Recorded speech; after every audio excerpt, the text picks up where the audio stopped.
비하인드 뉴스 정치부 이성대 기자가 나와 있습니다. 시작할까요?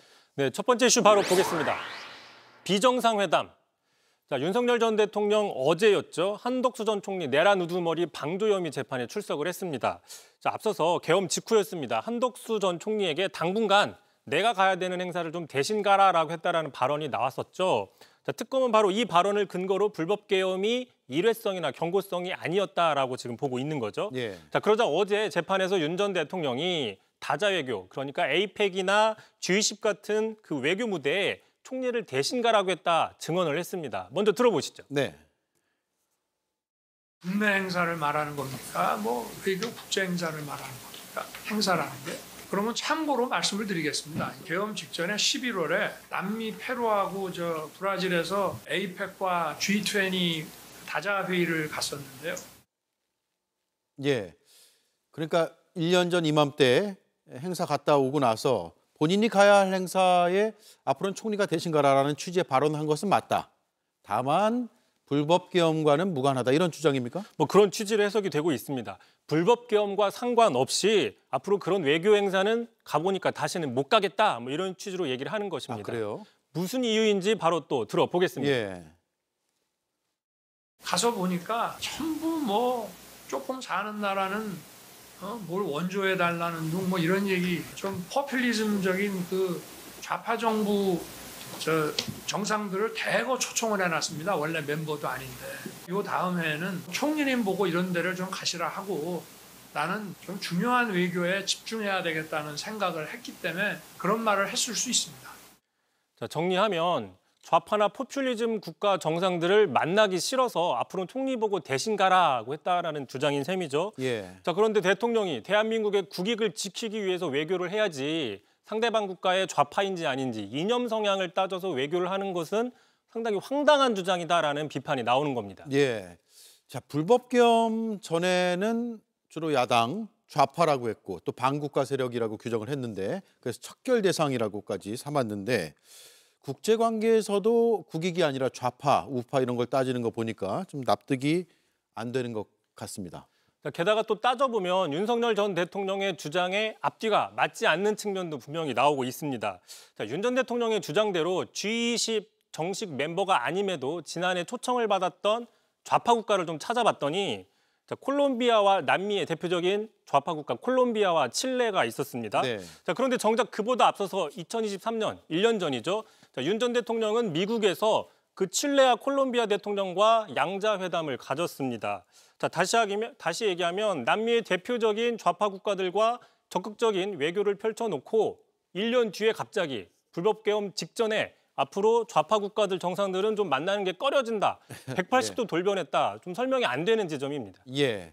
그러니까 불과 1년여 만에 갑자기 좌파 정권이라고 만나기 싫어지는 건 말이 잘 안 되는 것 같습니다. 무엇보다 에이펙이나 G20 같은 다자외교는 우리 정부에게는 늘 중요한 무대잖아요.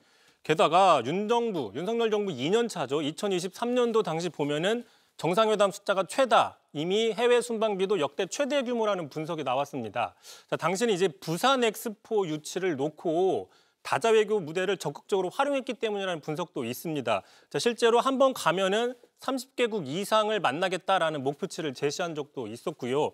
물론 이 중에 당연히 좌파 국가도 많이 있었겠죠. 자, 그런데 저희가 다 알고 있지만 부산 엑스포 실패했습니다. 그 유치 투표 전에 미국이나 좌파 국가들 모두 다 같은 한 표를 행사했었죠. 예. 제가 기억하기에 작년에 에이펙하고 G20 갔다 오고 또 가기 전에 외신들하고 인터뷰하면서 굉장히 성과를 자랑했던 것으로 기억을 하고 또 자료도 낸 것으로 기억을 하는데 앞뒤가 잘 안 맞는 것 같습니다. 다음 이슈는요? 자, 두 번째 이슈 바로 넘어가겠습니다. 좋지 아니한가? 예. 자, 지금 우리 정부의 미국계 사모펀드 론스타를 상대로 승소한 뒤에 김민석 총리였죠. 새 정부의 쾌거다라고 평가를 했습니다. 자, 그러자 곧바로 이제 윤석열 정부의 법무장관을 지낸 한동훈 전 대표가 뭐 숟가락을 얻는다라고 얘기를 하면서 지금 공방이 이어지고 있는 상황인데, 자, 그러자 오늘 김민석 총리가 한동훈 전 장관 만나면 취소 신청, 그러니까 항소를 잘 하셨다 말씀을 드리겠다 평가를 했습니다. 예. 자, 같은 오늘 정성호 장관도 한동훈 전 장관의 소신 있는 결정 평가받을 결단이다라고 칭찬을 했는데 한마디로 국가를 위해서 잘 된 일이니까 어느 정권이든 좋지 아니한가 뭐 이런 의미로 볼 수 있는 것이죠. 좋아 보이네요. 어쨌든 한동훈 전 대표가 당시 주무장관으로서 역할한 측면이 있죠. 정부가 뒤늦게라도 그 부분은 인정해주는 모습인 것 같습니다. 자, 그러자 난감해진 건 바로 국민의힘입니다. 지금 국민의힘은 현 정부가 왜 공을 독차지하느냐라고 비판하면서도 한편으로는 정작 당시의 그 항소 주체인 한동훈 전 대표의 그 이름 석자를 언급하는 걸 꺼리고 있기 때문입니다. 예. 자, 오늘 송원석 원내대표의 이야기 한번 들어보시죠.